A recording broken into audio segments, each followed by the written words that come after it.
Livia जवान होने के साथ साथ बेहद खूबसूरत भी थी, मगर आज वो कुछ ज्यादा ही खूबसूरत लग रही थी। वो यहाँ से भी गुजर रही थी। लोग उसे पीछे मुड़ मुड़कर देखने से खुद को रोक नहीं पा रहे थे। शाम को जब वो घर आती है तो उसके घर के फोन पर जरॉन नाम के बंदे का फोन आता है। लिविया अपना फोन कहीं भूल आई थी जो जरॉन को मिल गया था, और यही बताने के लिए उसने लिविया को फोन किया था। वो बताता है कि जब तुम होटल में फोन भूल कर जा रही थी तब मैं वहीं पर था। लिविया उससे पूछती है कि तुमने तभी मेरा फोन वापस क्यों नहीं किया। जरॉन कहता है कि मैं तुमसे बातें करना चाहता हूँ, तुम्हारे साथ डेट पर जाना चाहता हूँ, इसलिए मैंने फोन वापस नहीं किया। भले ही लिविया उदास थी, लेकिन जरॉन की बातों ने उसे हंसने पर मजबूर कर दिया था। दोनों काफी देर तक बातें करते हैं और फिर अगले दिन मिलने का पक्का करते हैं। अगले ही दिन लिविया कैफे में पहुँच गई। वो जरॉन से मिलने के लिए बेताब हो रही थी और तभी उसे अपना नाम सुनाई दिया। लिविया को एक बोने ने पुकारा था। जब वो अपना नाम जरॉन बताता है तो लिविया के होश उड़ जाते हैं। उसने तो सोचा था कि जरॉन लंबा चौड़ा हैंडसम बंदा होगा, जबकि ये तो इतना छोटा था कि उसे कूदकर कुर्सी पर बैठना पड़ा।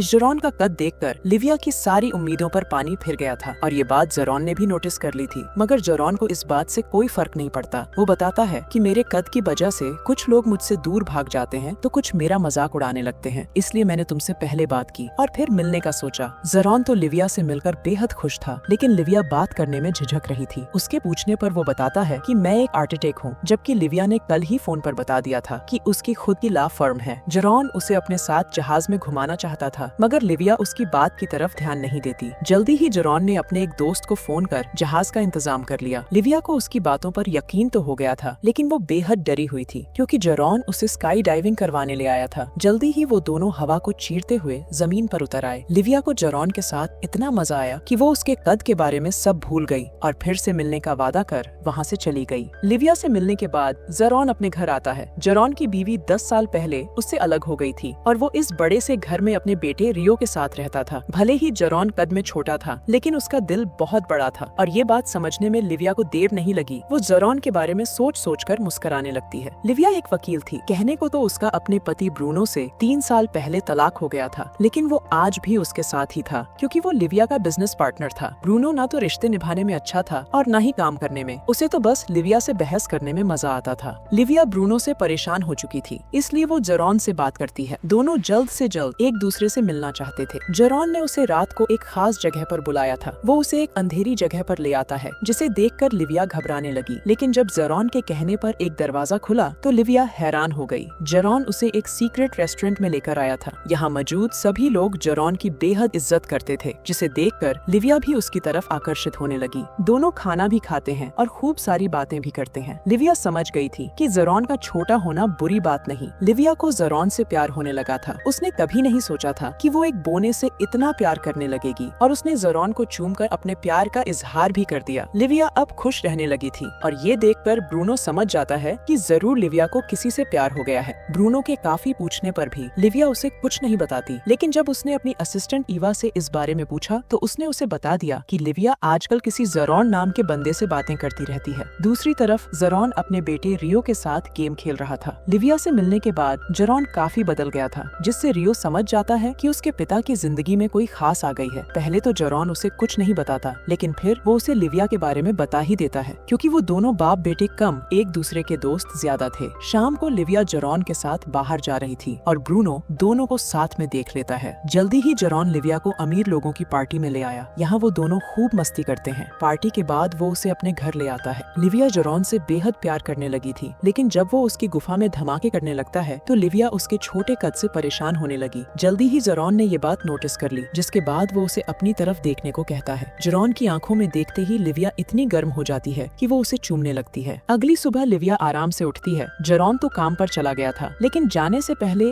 वो उसके खाने पीने का इंतजाम करके गया था। इसी बीच रियो उसके पास आता है। वो लिविया से मिलकर खुश था, क्योंकि रियो की नजर में वो पहली ऐसी लेडी थी जिसे जरॉन के कद से कोई परेशानी नहीं थी। थोड़ी देर बाद लिविया अपने दफ्तर में थी। यहाँ उसे ईवा से पता चलता है कि ब्रूनो जरॉन के बारे में जान चुका है। ये सुनकर लिविया सोचने लगी कि अब ब्रूनो उसका मजाक उड़ाएगा, क्योंकि वो एक बोने से प्यार करने लगी है। लिविया का सोचना बिल्कुल सही था। वो साला उसका खूब मजाक उड़ाता है। भले ही हर कोई जरॉन का मजाक उड़ाता रहता था, मगर जरॉन इन फालतू लोगों की तरफ ध्यान ना देकर अपने काम और परिवार की तरफ ध्यान देना ज्यादा पसंद करता था। वो अपने बेटे की हर कदम पर मदद करता था, हर कदम पर उसका हौसला बढ़ाता था, और रियो इस बारे में लिविया को भी बताता है। जरॉन जानता था कि लिविया उससे प्यार तो बहुत करती है, लेकिन लोगों को उनके रिश्ते के बारे में में बताने से डरती है। कुछ दिनों बाद लिविया जेरॉन को अपने माता पिता से मिलवाती है, लेकिन वो उन्हें ये बताने की हिम्मत नहीं कर पाती कि वो जेरॉन से प्यार करती है। उसके माता पिता के लिए जेरॉन लिविया का सिर्फ दोस्त था। वो लोग जब बातें कर रहे थे तो लिविया की नजर आसपास के लोगों पर पड़ती है जो जेरॉन के कद का मजाक बना रहे थे। लिविया को ये देखकर गुस्सा आ जाता है, जिसके बाद वो उनके पास जाकर उन्हें खूब बुरा भला कहती है। जब लिविया के घर वाले चले गए तो जेरॉन उससे पूछता है कि तुमने मेरे बारे में झूठ क्यों बोला। लिविया कहती है कि मैं तुम्हारे साथ रहना तो चाहती हूँ, लेकिन ऐसा करना मेरे लिए आसान नहीं। वो जेरॉन को चूमकर सबको अपने रिश्ते के बारे में बताने के लिए उससे कुछ समय मांगती है। अगले दिन जेरॉन लिविया से मिलने उसके दफ्तर में आता है। लिविया उसे देखकर खुश बहुत होती है, लेकिन ब्रूनो को उसका मजाक उड़ाने से रोक नहीं पाती। वो साल पहले जेरॉन का मजाक उड़ाता है और उसके जाने के बाद लिविया का। एक दिन लिविया ने हिम्मत कर अपनी माँ को बता दिया कि वो किसी से प्यार करने लगी है। उसकी माँ पहले तो बेहद खुश होती है, लेकिन जैसे ही उसे पता चलता है कि वो जेरॉन से प्यार करती है तो उसने अपना आपा खो दिया। कुछ दिनों बाद जेरॉन के घर एक पार्टी चल रही थी, जिसमें ब्रूनो को भी बुलाया गया था। पार्टी के कारण घर में बहुत सारे काम थे, लेकिन हमेशा की तरह घर की नौकरानी मार्था कोई काम नहीं करती, इसलिए जेरॉन खुद ही काम करने लग जाता है। जेरॉन चाहता था कि ब्रूनो लिविया को परेशान करना बंद कर दे, इसीलिए उसने उसे पार्टी में बुलाया था, लेकिन वो साला अपनी हरकतों से बाज नहीं आता। इधर लिविया जेरॉन के साथ बेहद खुश थी, जबकि दूसरी तरफ उसकी माँ उसका और जेरॉन का रिश्ता तोड़वाने की कोशिश कर रही थी। उसका मानना था कि जेरॉन का कद छोटा है, जबकि लिविया के पिता उसे समझाते हैं कि जेरॉन का कद छोटा नहीं बल्कि तुम्हारी सोच छोटी है। वो जानता था कि जेरॉन लिविया को वो खुशी दे रहा है जो उसे ब्रूनो से कभी नहीं मिली। ब्रूनो बार बार लिविया और जेरॉन के रिश्ते का मजाक बना रहा था, जिससे लिविया सोच में पड़ गई थी। ऐसे ही एक रात वो जेरॉन के घर उसके साथ थी। कुछ देर बातें करने के बाद वो उससे कहने लगी कि जब लोग तुम्हारा मजाक उड़ाते हैं तो मुझे अच्छा नहीं लगता, इसलिए मैं चाहकर भी तुम्हारे साथ नहीं रह सकती। जेरॉन लिविया से प्यार तो बहुत करता था, लेकिन अब वो भी लोगों से परेशान हो चुका था। उसने लिविया को जाने तो दिया, लेकिन उसके जाने पर उसे ऐसा लगने लगा था कि जैसे आज वो सब कुछ हार गया हो। दोनों एक दूसरे से अलग हो गए थे। जेरॉन ने आज तक कभी गुस्सा नहीं किया था, लेकिन अब वो हर छोटी छोटी बात पर गुस्सा करने लगा था। एक दिन वो रियो से पूछता है कि तुम मेरे और मेरे कद के बारे में क्या महसूस करते हो। रियो उसे बताता है कि हमारे आसपास रहने वाले सभी लोग आपका मजाक उड़ाते रहते हैं और मैं ये बात अच्छी तरह जानता हूँ, लेकिन मुझे इस बात से कभी कोई फर्क नहीं पड़ा, और ऐसा इसलिए है क्योंकि आपको इन सब से कोई फर्क नहीं पड़ता। वो आगे कहता है कि मैं आपसे बेहद प्यार करता हूँ। आप दुनिया के सबसे अच्छे बाप हो, क्योंकि आप हमेशा ही मुश्किलों का हंसकर सामना करते रहे हो। लिविया से दूर होकर जितना दुखी जेरॉन था, लिविया भी उतनी ही दुखी थी, लेकिन वो चाहकर भी उसके पास जा नहीं सकती थी। वो उसे भूलना तो चाहती थी, मगर भूल नहीं पा रही थी। और इसी दौरान उसकी माँ उसके पास आती है। वो उसे जेरॉन के पास वापस जाने को कहती है। वो समझ गई थी कि लिविया के लिए जेरॉन से अच्छा कोई नहीं हो सकता। अपनी माँ की बात मानकर लिविया स्काई डाइविंग करते हुए जेरॉन के पास आती है और उससे माफी मांगती है। वो कहती है कि मैं जान गई हूँ कि मुझे तुमसे नहीं बल्कि छोटी सोच वाले लोगों से दूर रहने की जरूरत है। कहानी के आखिर में जेरॉन उसे माफ कर देता है और इसी के साथ इस कहानी का यही अंत हो जाता है।